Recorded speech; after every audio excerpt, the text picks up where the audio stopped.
Hello, everybody, and welcome to the week 2 of the 2022 HHSAA Football Championship Tournament. I have put together a few plays from week 1 I just want to discuss to help us develop and move forward, show some good things, show some areas where we can improve. All right, let's move into play number 1. This was an excellent play. You can see that it's a swing pass and run for a first down. And then at the end of the play, the runner loses his helmet, which means he has to leave for a play. Can't be brought back in with a timeout. But he also signals for a first down, which we tolerate as long as it's not overly extended or celebratory. But when you use the ball as a prop, and in this case a mic drop moment, then that is unsportsmanlike. And when you make your announcement, please include that it's the first toward disqualification. After the play, unsportsmanlike, number 40, offense. That penalty will be enforced 15 yards. It'll be first and 10. This next play was a blindside block that was called, but it also involves targeting, which if the field officials determine that this might be a disqualification foul, then replay will take a look at it. In this instance, if replay does look at it, they would uphold the disqualification because this is a blindside block and a targeting in the same act. And you can see he lines him up right here, lowers his helmet, spins his head with the top of his helmet or crown, and drops him to the ground. So that would be grounds for disqualification, and replay would uphold that. Play number 3 is just a great example of a deep official maintaining focus on the perimeter of the play. So this is what we refer to as a pile picker. It's a late hit and somebody just knocking somebody out. So great pickup for this unnecessary roughness call. It's a personal foul against number 2. This would not be grounds for disqualification, but definitely a personal foul. So let's talk about spots, forward progress, and their relationship with the line to gain, especially on these fields where we have field turf and professional markings. What I like to have the wing officials do is make a decision on whether we made it or not. If we made the first down, spot it as a first down. If we did not make a first down, then spot it the width of your foot short of the first down if it's that close. But what we don't want to do on these well-marked fields when we're going from big line to big line is take a lot of time to try to figure out if we have a first down. The wing officials should have a good look at it, make a decision, make that announcement, and then we continue with the pace of play that we would like to see with consistency in these state tournaments. Play number 5 is a face mask major that was called, and it's just not there, and it's very difficult to get help on these. So referees, when you are responsible for the quarterback, you just can't guess. You actually have to see the act. Now, if it's there and you don't see it, we don't call it, that's just part of our mechanic. We can't catch everything, but we also can't fill in the blanks. And in this case, we do not have a face mask major. We have a shoulder grab and a spin off of that shoulder grab. So let's just try to make sure we see what we're going to call. And as corny as it sounds, just call what we see. Moving into play number 6, this is a punt return. There's an open field blindside block that we did not pick up, and this is one of the ones that we just have to get. So we know that the field mechanics reverse on a punt return. Our deep officials are behind.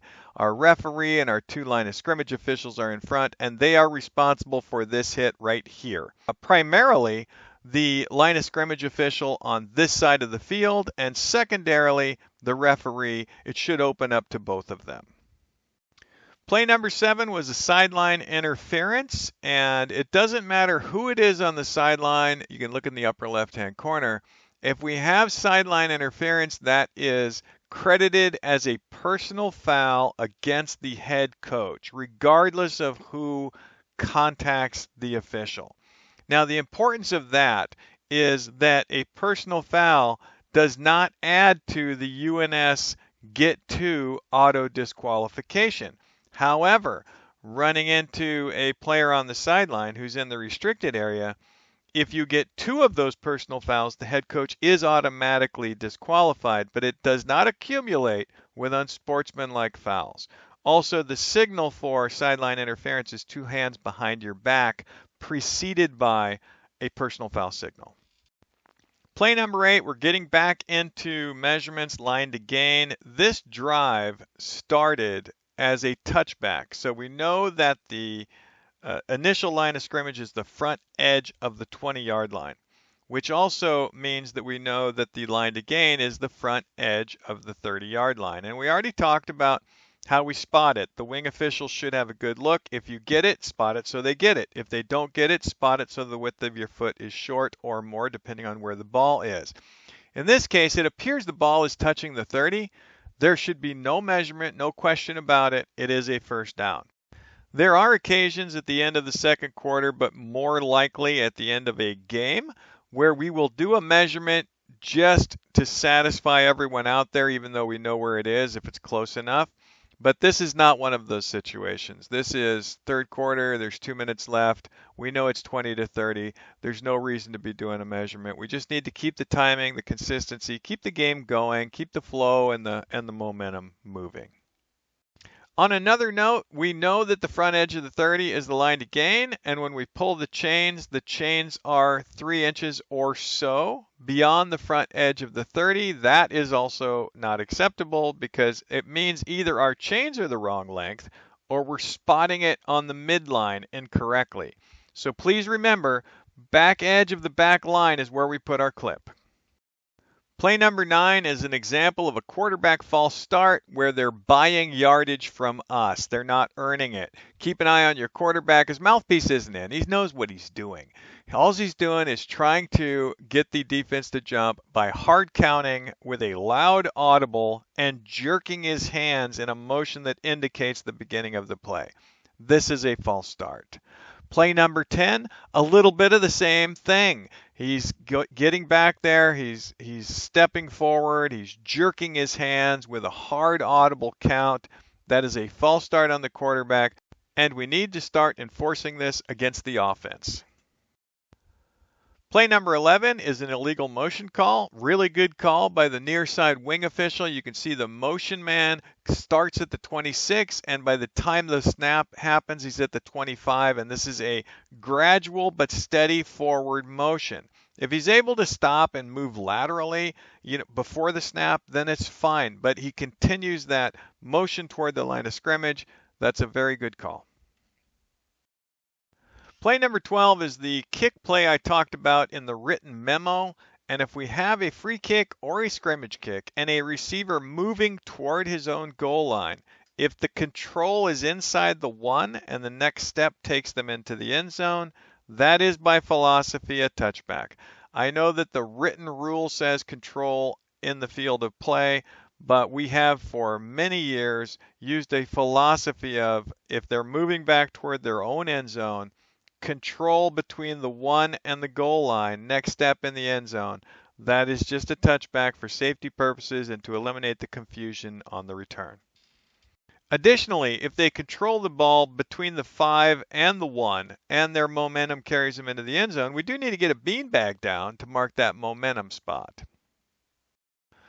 This is a call for defensive pass interference. It's a great call. You can see we're snapping from the right hash about the 35-yard line. The pass interference is on the left side of the field. From the offense perspective, we have pass interference. Great call. But pass interference is a previous spot foul, so don't be fooled by the location of the pass interference. The previous spot is the right hash, according to the offensive view, and not the left hash. In this case, we went from the left hash. That in some cases may confuse coaches because they have plays designed depending on where they're lined up on the field, and we want to make sure our enforcements are accurate. The next play is a run up the middle, and it's ruled down by contact. The ball does come out before the runner is down. His knees are up over a player. The first body part down is the right elbow, and it is immediately recovered by the defense. So if this is coach challenged, the replay official will look at it. If the view permits, which it does here, it will be reversed and the defense will be awarded the ball. The trick is they do not get any of that advance. So you can see here the runner rolls over a player, knees are up. Before the elbow goes down, the ball comes out. And when the defense recovers it, that's it. That's the spot where they get it. but they don't get the advance. Now, the trick on a play like this is if it's ruled forward progress, that is not reviewable. So before challenging, or if there is a challenge, the referee needs to let the coach know that if the ruling is forward progress, it is not reviewable and give them their challenge flag back. Play 15 is a fourth down play. The line to gain, they get really close to it on a rollover forward. If you roll over a player going forward, you get the advance. If you roll over a player going backwards, then your progress is stopped. In this case, very close to the line to gain. The officials rule it correctly short. Just a point of note that this would be challengeable by a coach, but it's not automatically reviewable. They ruled him short, so it is a change of possession, but this is not the type of change of possession relating to line to gain that is automatically reviewable. Would require a coach's challenge. If they awarded a first down, there is enough here to pull it back and say they didn't make it. Play number 16 was an offensive hold that was called, and it's just not enough for us. It's the inside receiver, player number 3, and he just gets good position and pushes that defender out. The holding is called. So sometimes this is just getting into the heat of the moment. This is an HHSAA tournament. It's a big game. Don't feel like you have to interject yourself. Make sure you follow your mental process to determine, number 1, is there a material restriction? Number 2, is it at the point of attack, which you can see on this end zone view. It's not really in the area. And number 3, after you determine those two things, does your judgment put you in the position to throw that flag? Play number 17, a face mask was called. And we all know in the rule book there are two types, the 5-yard and the 15-yard. The 5-yard is you put your hand on the face mask and a finger might go in there and then you pull it out. That is really nothing, and we don't want to see 5-yard face masks called throughout the tournament. But in this case, they did call a face mask foul, and it was a face mask foul because it was a grab and twist or turn. And that is a face mask major that we mistakenly enforced as a 5. So if it's not big enough for 15, it's not big enough to call. We're going to finish up on play number 18. This is an excellent job by the back judge for picking up a pile picker on this fake punt. So he's off and running. Everybody's focused on the sideline and action around there, and then there's a big hit outside of that action that was unnecessary. The back judge called it. That was really a great call, and also a great job of maintaining a perimeter look, which we talk about all the time, that we don't want everybody watching the ball. We want everyone compartmentalized on what their job is on the field. Really nice job. Hey guys and gals, good luck in week 2, and we'll see you next week for the championship games.